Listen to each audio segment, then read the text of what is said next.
This morning, Colonial reported that fuel is beginning to flow to a majority of the markets that they service, and they should be reaching full operational capacity as we speak, as I speak to you right now. That is good news.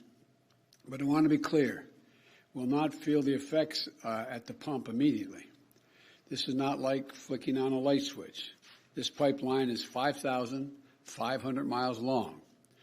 It had never been fully shut down its entire history, and so fully, and they have to safely and fully return to normal operations, and it's going to take some time, and there may be some hiccups like I just had along the way here. Still, we expect to see a region-by-region return to normalcy beginning this weekend and continuing into next week. In the meantime, I want to update you on what our administration is doing to accelerate this process, to mitigate shortages, and to protect you from price gouging, protect the American people from price gouging, all those along the line. First, we relaxed the rules for pipeline operators to provide flexibility for emergency personnel to help manually get portions of the pipeline up and running earlier this week. Secondly, over the weekend, we reviewed and worked with the company to get a portion of the pipeline system from North Carolina to Maryland to operate under manual control and deliver its existing inventory. In addition, we put in place emergency orders that lifts the hours restrictions and allowed states to lift weight restrictions for tank truck drivers to be on the road. This allows those drivers to work more and carry more fuel to the affected regions. Third, the Environmental Protection Agency issued a targeted 20-day waiver of standards in several states to give fuel suppliers more flexibility to use available fuels where they're needed, which will boost the fuel supply.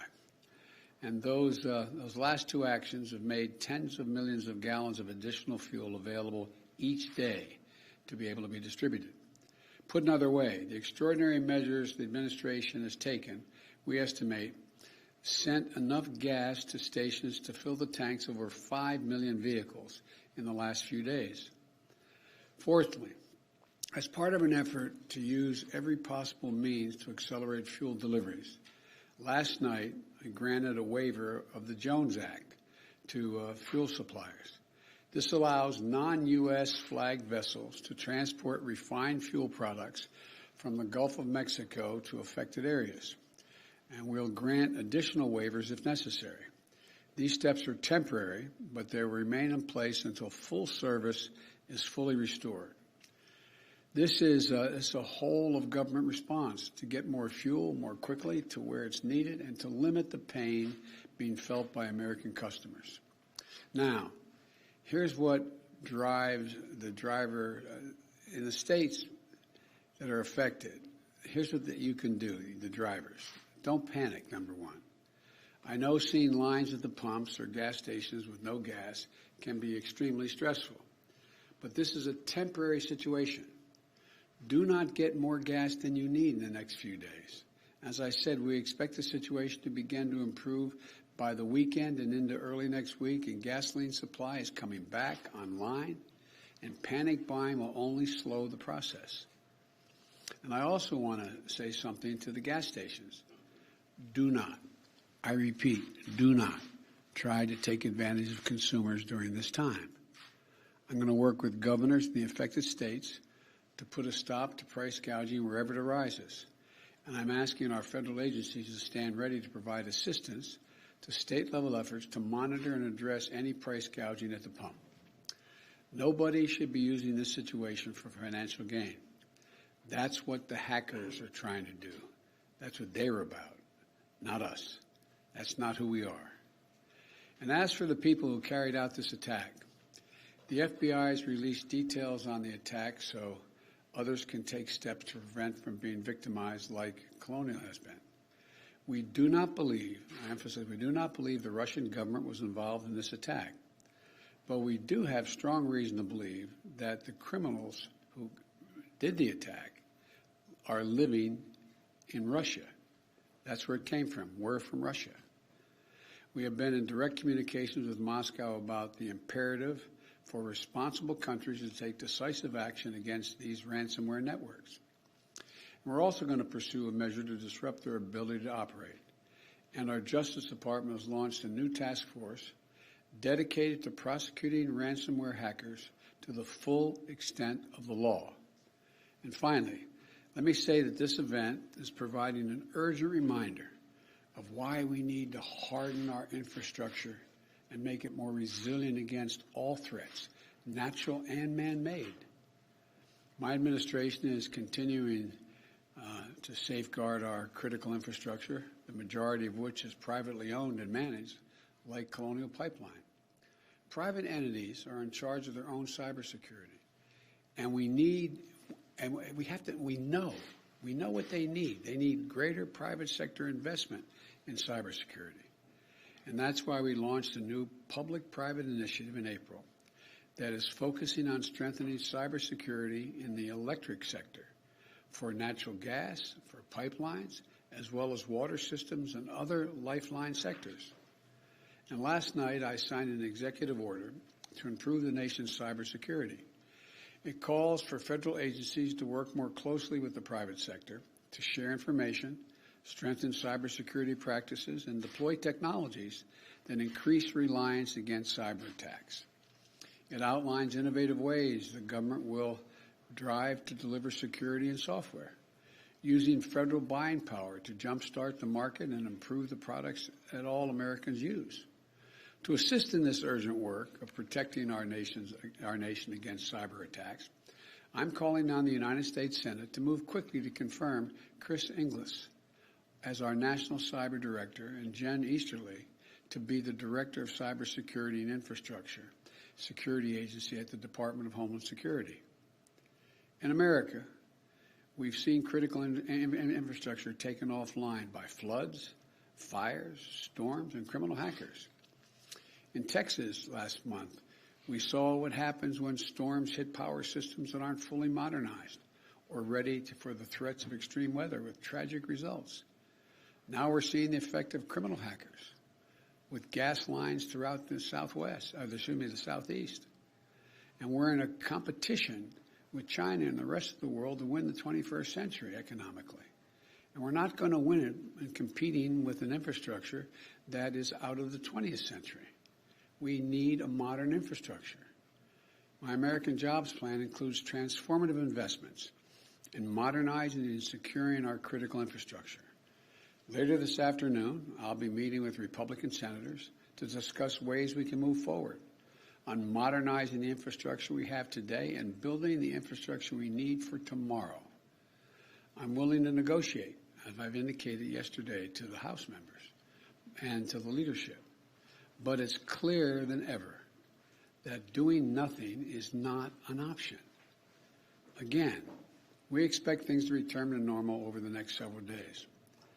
I will be monitoring Colonial's progress and the federal government's support every step of the way.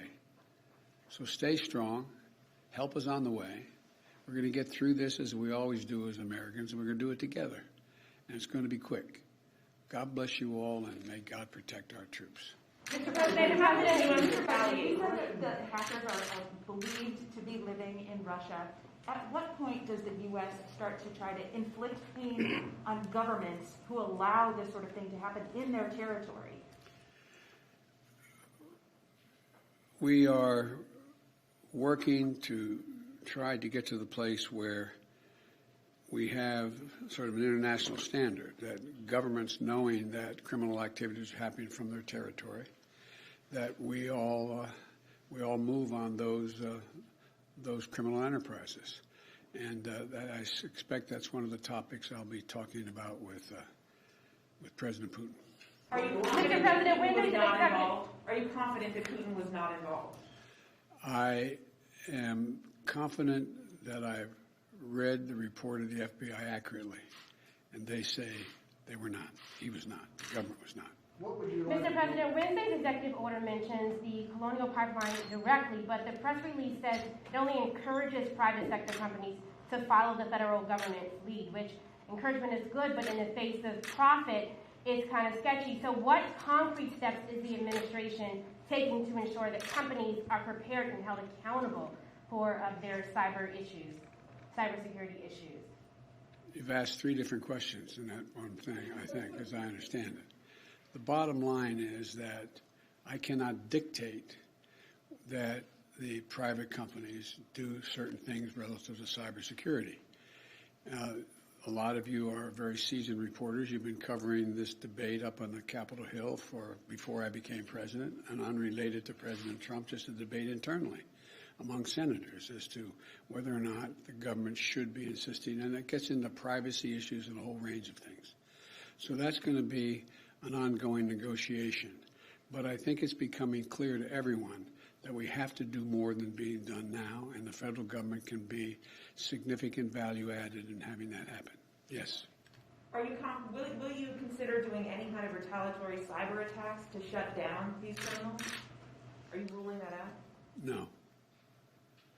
Is Prime Minister Netanyahu doing enough to stop this violence there from escalating? I had a brief conversation with him yesterday, and I have my intelligence community, the Defense Department, as well as the State Department, have been in contact with all of their counterparts not only in Israel, but in the region. And one of the things that I have seen thus far is that there has not been a significant overreaction. The question is how we get to a point where they get to a point where there is a significant reduction in the attacks, particularly the rocket attacks that are indiscriminately fired into population centers. But I expect I'll be having some more discussions. And we haven't just spoken with the Israelis, with the Egyptians, the Saudi, and others. So it's a work in progress right now. So thank you all so very much. Mr. President, would you take one more on the ransom? Were you briefed on the fact that the company did pay the ransom? I have no comment on that. Thank you.